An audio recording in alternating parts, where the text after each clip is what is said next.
I have to be candid. I'm a little nervous to make this video, but I think it's super important. And the reason I'm nervous is after 20 years of using sophisticated software and all kinds of simulation tools to show people that you don't have to worry, you're not going to run out of money in retirement, sometimes it does make sense to retire even if you can't afford it. And I would argue more than sometimes, perhaps oftentimes. So, in today's video, I'm going to give you the 5 reasons that I feel this way. And the first one is, and this is going to shock a lot of people, but there's a lot of proof to show this. Most people, many people, never spend the money that they work so hard to save for retirement.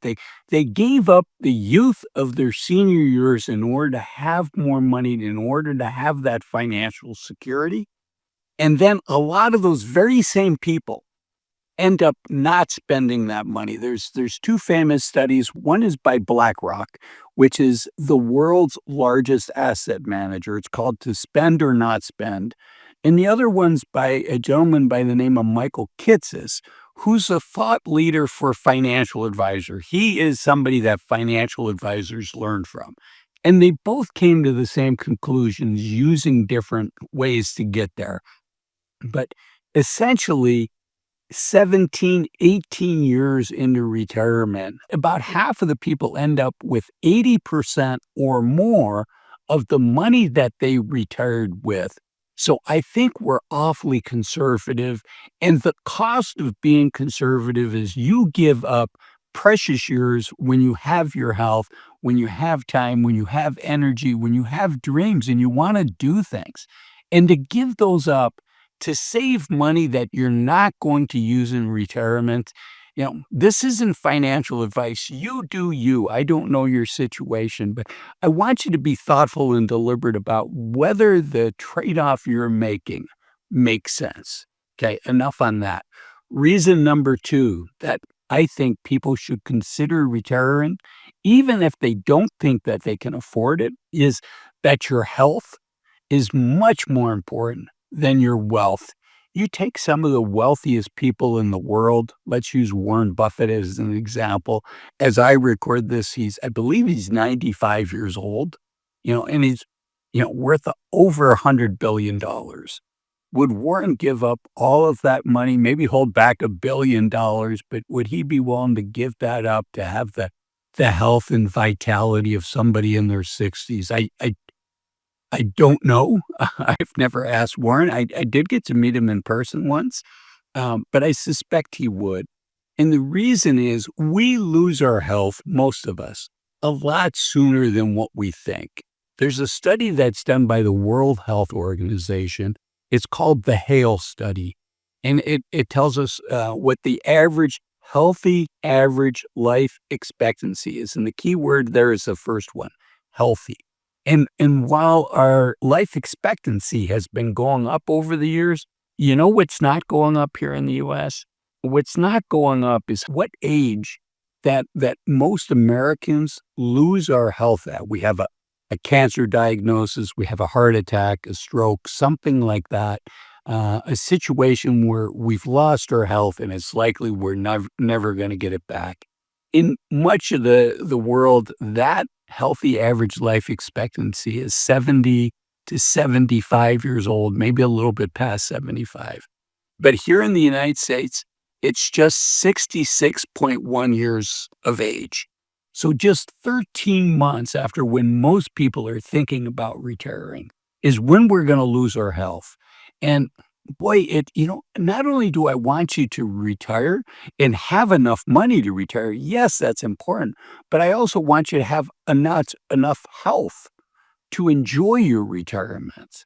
So that's the second reason. It's not just here in the US. This is from the United Kingdom. This is from the Financial Times. Fewer than 1 in 10 men in the UK are likely to reach their retirement in good health.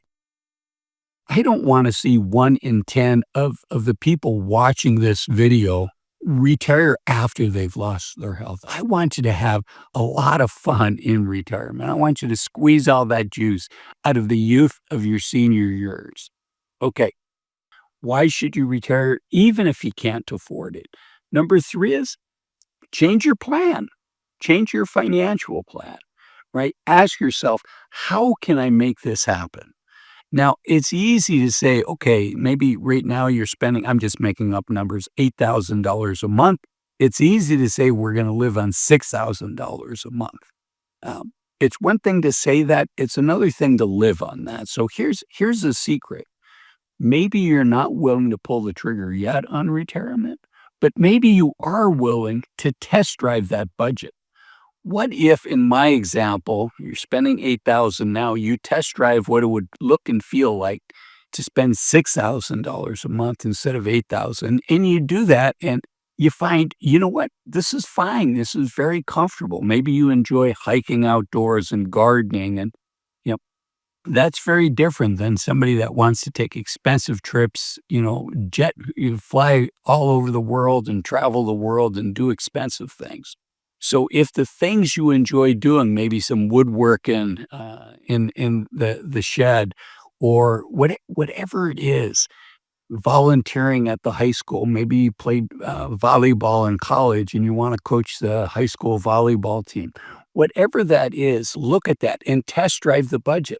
Because if 6,000 is comfortable, maybe 5,000 would be comfortable. And all of a sudden, that might open up the door to retiring 2 or 3 years earlier, and keep you out of that classification of people that did not spend the money that they worked so hard to save.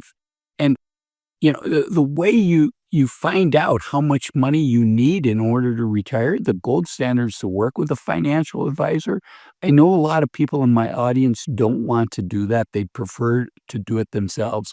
If that's you, I urge it. Don't, the default, the standard answer is, well, I'll just build something in Excel, or I'll build something in Google Sheets.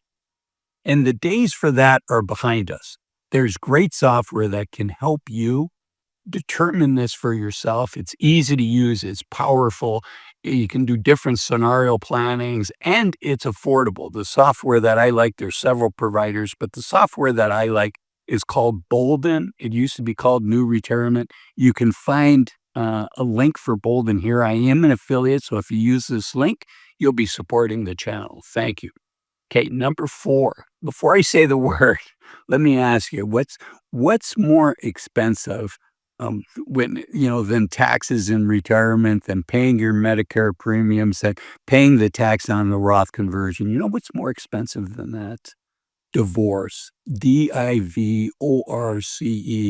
And, by the time you and your spouse, if you're married, you and your partner, by the time you've been through raising the kids, sending them off to college, paying down the mortgage, saving for retirement, uh, all these things that we have to do, that's a lot of pressure, and it's normal in a lot of relationships, and candidly in mine, that you start to separate. And fortunately, in my case, my wife and I reinvested in each other and have started drifting back together, which is a wonderful thing. But yeah, if you're not sure if you have enough money to retire now, imagine if you only had half of those assets. And by retiring sooner and having a conversation with your spouse ahead of time and say, what does retirement look like to us? What are our hopes? What are our dreams? My hope is it brings you closer together, and it gives you time for other relationships that are important for you, which is that's reason number 4 for me is just the relationships. And number 5 is, you know what? There's always ways to make more money. As human beings, we are adaptable. Can you go back to your high-paying job that you might be leaving after 20, 30, 40 years? That's kind of a one-way door for many of us, but there's many part-time jobs that we can do. So there's always ways to make more money, but there's never ways to make more time, which is why I want to see you get all the use out of the time that you have. And it's why I made this video here. These are 8 things to think about, stop doing while you're waiting until you can retire. So it's 8 things to stop doing in your 50s and 60s until you retire. I hope you enjoy that video. Thanks for watching this one. Bye-bye.